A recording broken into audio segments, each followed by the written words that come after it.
Mungkin kita kasih gambaran atau perbandingan adalah tanaman yang kecil, ya seperti tanaman itu segitu, dengan tanaman yang besar, pasti kita nyiramnya juga beda, ya kan, gitu. Kalau umpama tanaman yang besar dikasih porsi dengan tanaman yang kecil, kurang. Bisa jadi nanti beberapa bulan kita lihat kok ini tanaman kenapa daunnya kering ya, atau daunnya nggak seger ya gitu, atau ini harusnya sudah berbuah nih kok nggak berbuah ya, gitu. Itu karena kebutuhan cairannya tidak terpenuhi. Nah itu pun yang bisa salah satu faktor menyebabkan kenapa bisa terjadi gangguan fungsi ginjal.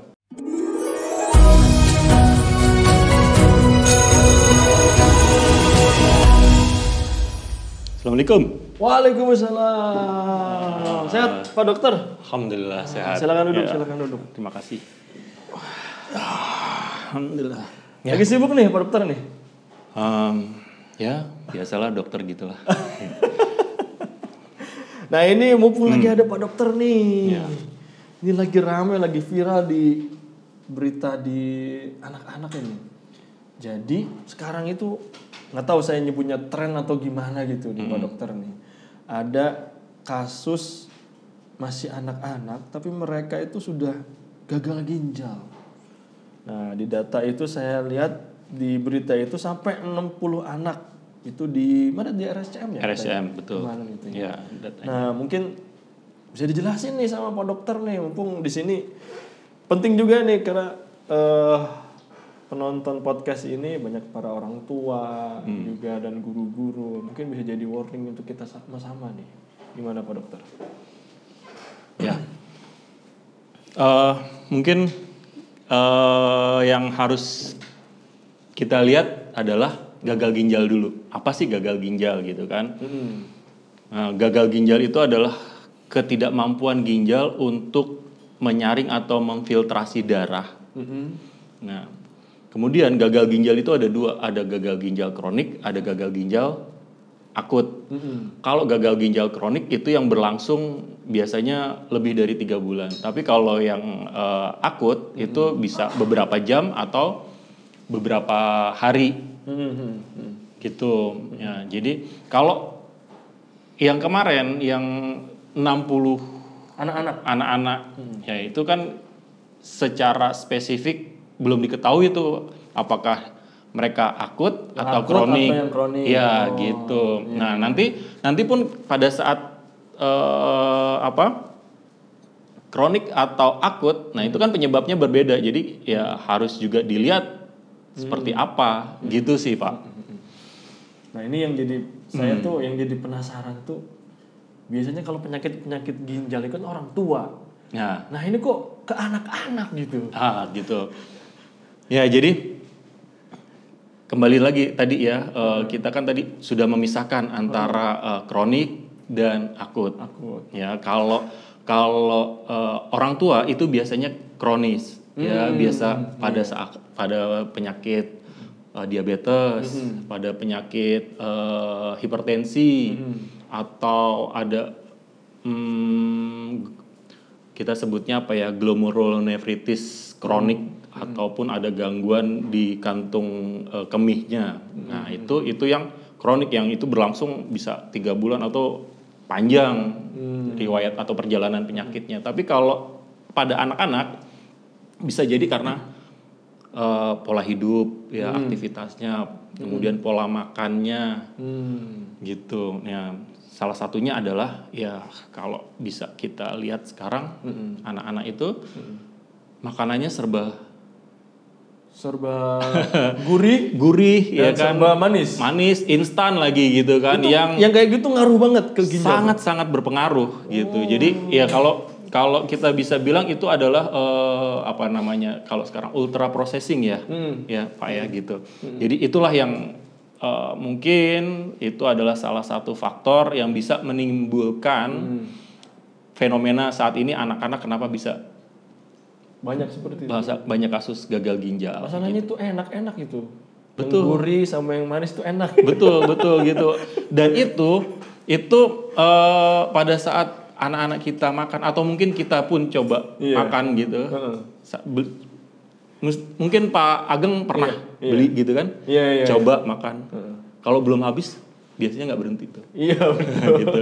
Nah itulah. Jadi pada saat kita makan di makanan-makanan yang ultra food itu atau ultra processing itu sendiri, itu pasti ada tambahan-tambahan yang mana tujuannya adalah supaya konsumen itu beli lagi. Ketagihan. Betul, gitu. Itu nanti ada. Karena kalau udah ketagihan dia laku keras itu. Betul. Iya enggak? Iya. Ya salah satu fenomenanya adalah apa tuh? Minuman-minuman yang ya kan? Yang dicekek-cekek gitu. Itu kan sekarang banyak ngelihat anak-anak pulang sekolah atau kalau waktu istirahat gitu kan, ya kan. Manis, berwarna. Betul. Ya kan? Itu menarik banget itu di anak-anak itu. Betul gitu. Makanya, nah sekarang nih yang harus menjadi perhatian orang tua nih, Pak Dokter nih, terkait dengan kasus banyaknya gagal ginjal gini, bagaimana orang tua itu bisa mewaspadai ini? Karena kita kan ya nggak mau lah sampai anak-anak kita termasuk yang nanti bisa kayak RSCM gitu kan, khawatir juga nih. Iya betul. Gimana nih Pak Dokter? Ya, yang pasti itu harus ada kerjasama antara orang tua dan guru di sekolah karena kehidupan mereka ada di dua lingkungan itu. Mungkin gini Pak Dokter, dari gejalanya dulu. Kira-kira anak nih, wah nih kayak kena gagal ginjal gini. Ini gejalanya apa nih? Mungkin bisa dikenalin nih sama orang tua gitu. Ya, mungkin yang pertama adalah biasanya anak itu aktif. Nah, tiba-tiba kok dia lemah, letih, lesu itu. Kemudian yang berikutnya adalah mual, muntah, ya. Atau bisa jadi selain lemah, letih, kemudian mual, muntah, lalu ada juga buang air kecilnya atau produksi urinnya menurun. Jadi jarang pipis, jarang kencing. Betul gitu. Nanti itu kalau umpama secara medis sih ada hitungannya. Nanti kalau umpama bayi itu 1 mililiter per kilogram per jam. Nah, itu dihitung nanti. Kalau anak-anak 0,5 mililiter per kilogram per jam gitu. Nanti itu bisa dilihat tuh. Oh, kok udah lemes, udah ini terus kok buang air kecilnya jarang ya. Nah, itu. Kemudian ada keluhan mual muntah atau pada saat diperiksa atau dilihat tampilannya itu mukanya bengkak, terus tangan. Nah, yang paling mudah adalah pada saat dilihat di betis. Bukan di betis, atau di apa? Tulang kering. Atau di punggung kaki. Nah itu kalau kita kalau dipencet gini, terus kan ada cekungan tuh. Kalau umpama yang nggak bengkak itu ditekan, dilepas kembali normal. Tapi kalau yang memang ada gangguan di fungsi ginjalnya itu biasanya bengkak, kemudian ditekan, dilepas, itu ada bekas tekanannya. Nah itu bengkak. Itu kita sebutnya pitting udem. Atau udem perifer. Terus ada juga yang bengkak di paru-paru. Itu gimana cara melihatnya? Itu dengan cara umpama anaknya kok nafasnya jadi cepat ya. Oh gitu. Ya, atau sesak nafas, atau sering batuk. Nah, gitu. Batuknya bukan batuk karena infeksi saluran nafas, tapi batuk karena pembengkakan di paru-paru. Gitu. Jadi ada beberapa hal yang bisa dilihat oleh orang tua ataupun guru untuk memperhatikannya. Tadi yang pertama adalah lemas, letih, lesu, mudah capek. Kemudian yang kedua adalah mual muntah. Yang ketiga adalah bengkak. Bengkak. Iya, bengkak. Ya. Kemudian yang berikutnya adalah produksi urinnya atau kencingnya jadi jarang atau berkurang. Nah, itu biasanya kalau urin yang lebih bisa mendeteksi atau lebih memperhatikan adalah orang tua di rumah. Gitu, Pak. Nah, sekarang nih orang tua nih yang mungkin yang nonton ini nih. Jadi mereka ini kan perlu waspada ya, Ya. perlu waspada. Nah, kira-kira ada nggak langkah pencegahannya, nah, supaya anak-anak itu tidak sampai gagal ginjal nih Pak Dokter nih? Ya. Gimana nih langkah pencegahannya? Langkah pencegahannya, ya tadi pertama adalah kerjasamanya antara orang tua dan sekolah. Ya, untuk memperhatikan apa? Untuk memperhatikan yang paling utama adalah asupannya. Ya, makanan seperti apa yang mereka konsumsi itu sangat penting. Karena ya, makanan-makanan tadi ultra processing ya itu sangat berpengaruh terhadap kesehatan ginjal dari para anak-anak gitu. Kemudian kalau di sekolah mungkin kita bisa lihat kalau mama waktu istirahat jajanannya seperti apa, apakah guru bisa mengintervensi, ya kan, jajanan umpama di kantin ya, atau pedagang kita edukasi ya oleh guru untuk menjual produk-produk yang memang aman, gitu sih Pak Agung. Iya. Termasuk kalau misalnya terkait dengan anak-anak itu harus minum rutin apa tuh? Betul. Itu dia. Betul sekali. Ya, jadi memang karena anak-anak kadang suka keasikan ya, apalagi sekarang ya, main game sampai lupa waktu, lupa minum juga. Itu betul sekali Pak Ageng ya. Jadi memang jangankan anak-anak, orang tua juga, orang dewasa pun ya kalau nggak haus nggak minum. Ya, habis makan baru minum, atau kalau nggak panas nih haus baru minum. Tapi kalau di ruangan ber-AC atau tidak beraktivitas berat ya, itu bisa jadi minumnya sedikit. Idealnya gimana Pak Dokter? Ya idealnya adalah kalau umpama ya mungkin gampang nanti bisa di searching ya rumus untuk kebutuhan cairannya. Nah kalau umpama ada yang paling sering digunakan adalah holiday sugar ya kan. Jadi kalau itu umpama anak-anak dengan berat badan kurang dari 10 kg itu nanti hitungannya adalah bagaimana. Nanti kalau anak-anak berat dengan 10 sampai 20 kg bagaimana. Nah kalau di dewasa itu bisa juga dengan cara yang paling gampang adalah 2 cc kali berat badan kali 24 jam. Nah itu jadi nanti mungkin teman-teman bisa searching lah holiday sugar gitu kan, nanti gimana cara menghitung kebutuhan cairannya. Karena gini, jadi setiap orang tuh beda-beda. Betul. Karena gini, mungkin kita kasih gambaran atau perbandingan adalah tanaman yang kecil. Ya, seperti tanaman itu segitu dengan tanaman yang besar, pasti kita nyiramnya juga beda, ya kan, gitu. Kalau umpama tanaman yang besar dikasih porsi dengan tanaman yang kecil, kurang, bisa jadi nanti beberapa bulan kita lihat kok ini tanaman kenapa daunnya kering ya, atau daunnya nggak seger ya, gitu, atau ini harusnya sudah berbuah nih, kok nggak berbuah ya, gitu. Itu karena kebutuhan cairannya tidak terpenuhi.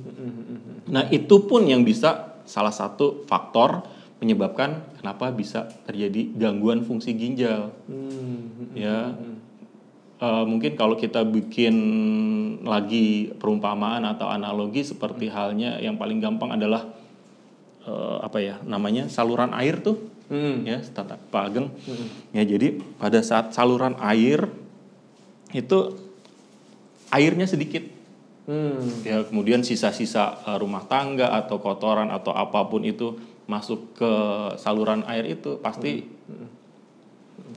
endapannya banyak, kemudian di ujung sana akan tersumbat gitu. Tapi kalau arusnya airnya besar atau kebutuhan debitnya sesuai dengan kebutuhannya, pasti nggak ada endapan, kemudian juga salurannya bersih, sama halnya dengan tubuh gitu. Pada saat kebutuhan cairannya terpenuhi, ya, kemudian nanti aliran darah juga menjadi normal atau maksimal. Kemudian pada saat proses penyaringan darah di ginjal itu akan menjadi lebih maksimal dan sehat gitu. Iya. Nah kalau terkait dengan di sekolah nih kan siswa itu memang dekat dengan gurunya. Nah kira-kira kalau dari guru-guru bentuk edukasinya ke murid-murid itu gimana terkait dengan masalah ini? Banyak anak-anak yang gagal ginjal. Nah mungkin secara pemberian apa ya istilahnya edukasinya gitu. Ya. Jadi ya untuk edukasi ke anak-anak ke siswa itu nggak bisa hanya tugas guru. Ya, tapi juga tugas orang tua untuk menyampaikannya gitu. Nah, kalau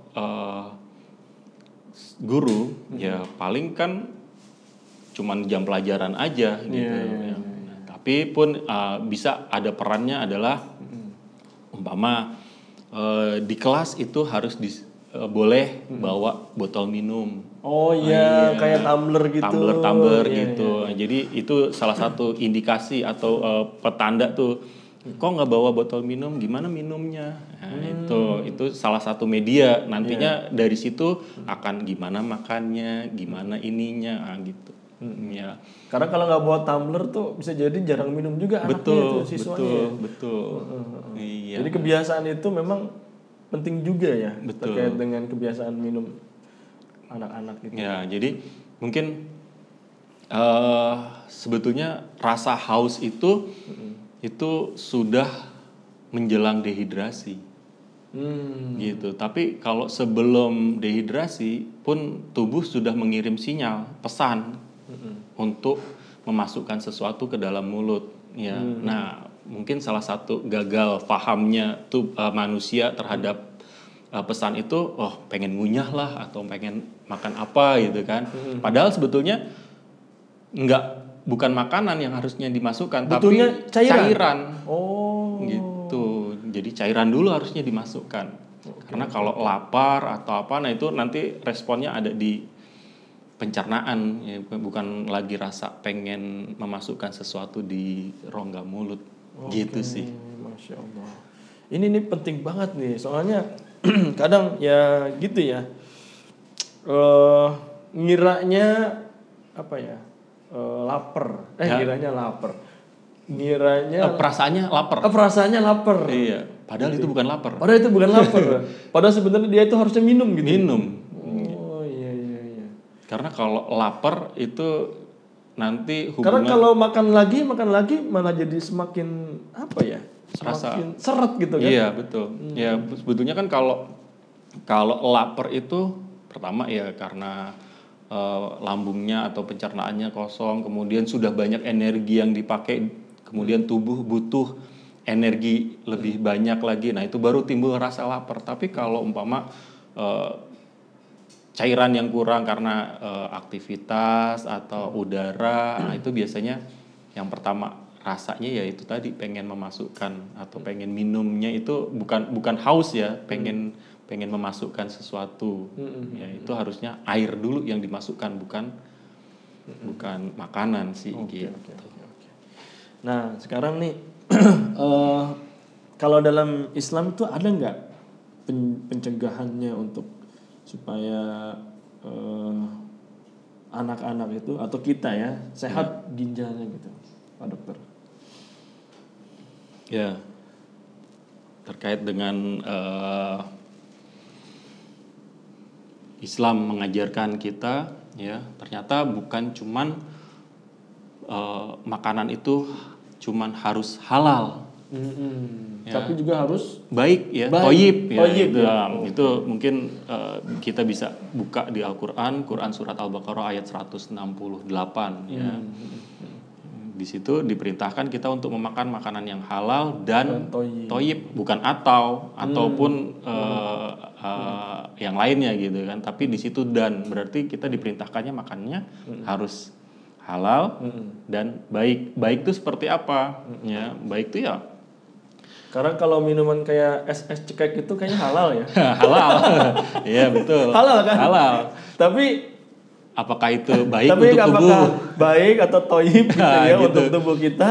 Nah itu yang harus dicek juga ya. Iya, harus kita pertanyakan. Pun sebetulnya pada saat kan gula juga nggak apa-apa gitu kan, ya kan? Saya itu sering menasihati anak saya itu kalau beli produk cek dulu ada logo halalnya nggak. Nah baru sebatas itu saya edukasi saya gitu.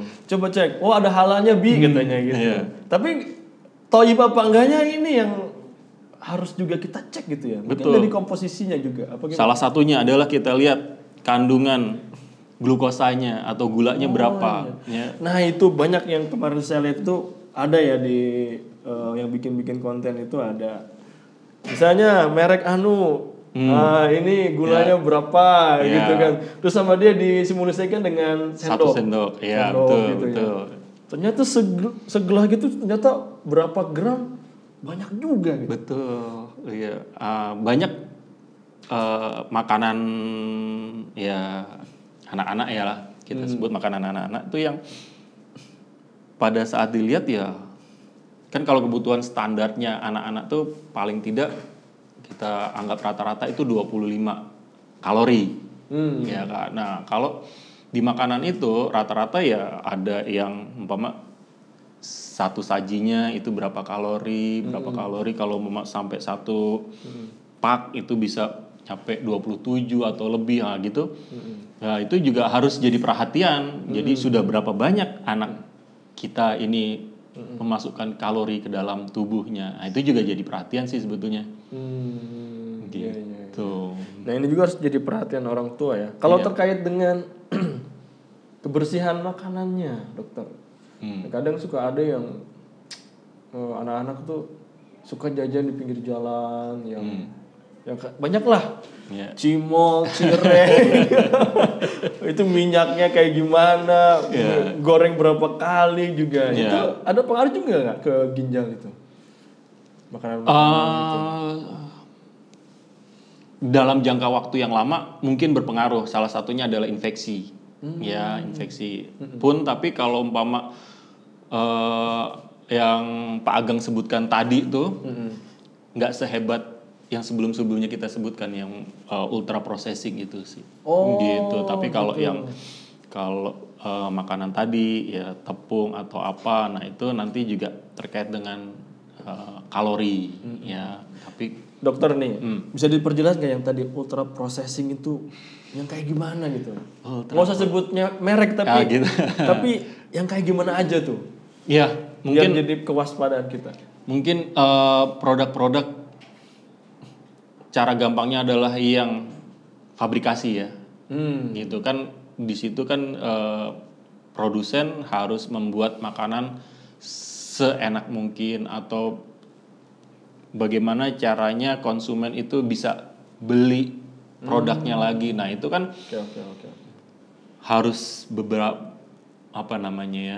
ada beberapa kandungan yang memang ditambahkan. Gitu. Itu yang mungkin juga bisa menyebabkan beban ginjal meningkat. Gitu sih. Kayak misalnya mungkin minuman-minuman yang manisnya banget gitu. Padahal sebenarnya manisnya itu bukan karena gula. Bisa jadi. Bisa jadi. Saya nggak berani ngomong.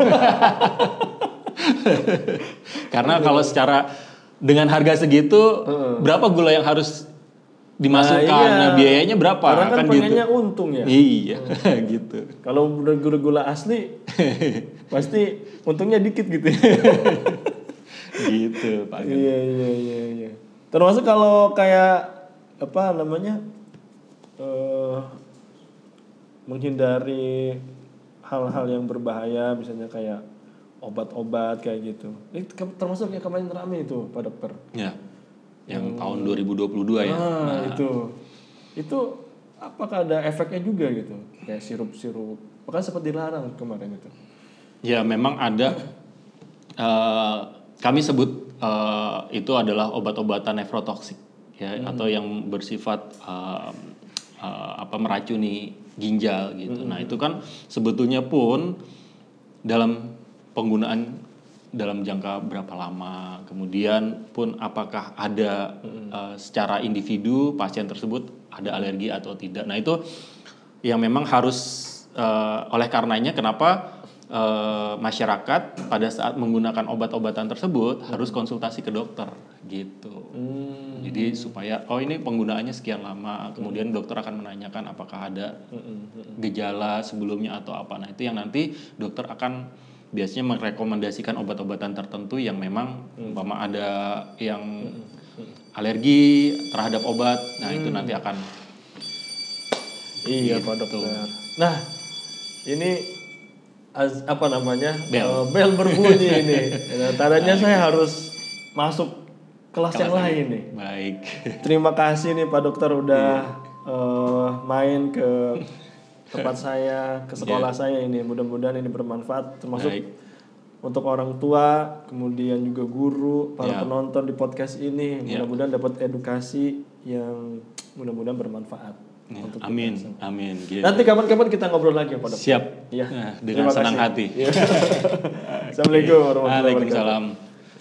Baik, izin dulu Pak. Ya, bangga. Silakan.